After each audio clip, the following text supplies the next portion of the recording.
All right, so today I want to give an example of overloading. This is a older C375 that we have sitting here at the stove lot.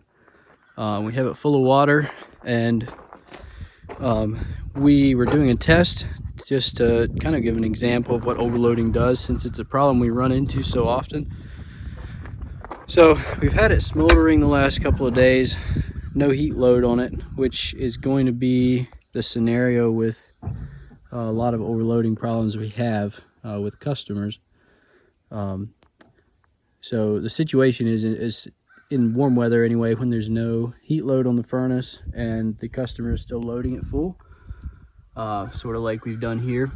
We've got some pine in there, some maple, and you can see how much creosote is on the walls of the firebox. That's what we see quite a bit with overloading. And now where it gets really sticky, where it gets to be a problem, is in this top passageway up here.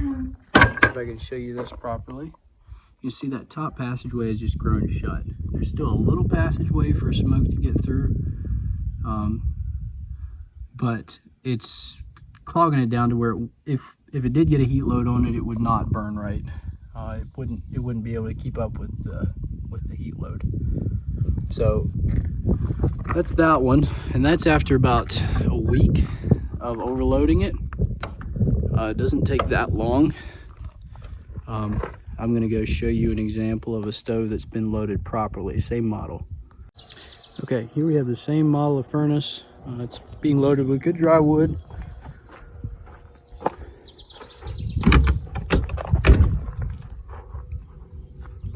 Not too full.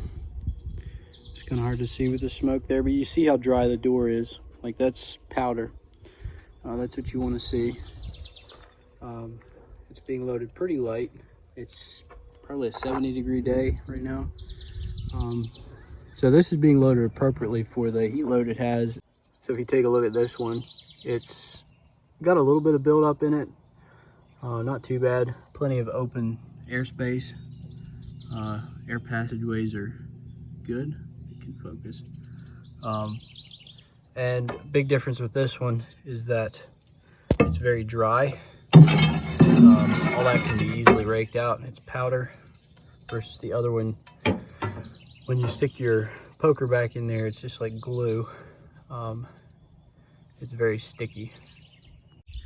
So that's probably the thing we see customers struggle the most with, especially if they're a new furnace owner. The tendency is to put too much wood in it, and it ends up creating a lot of clogs that are difficult to deal with.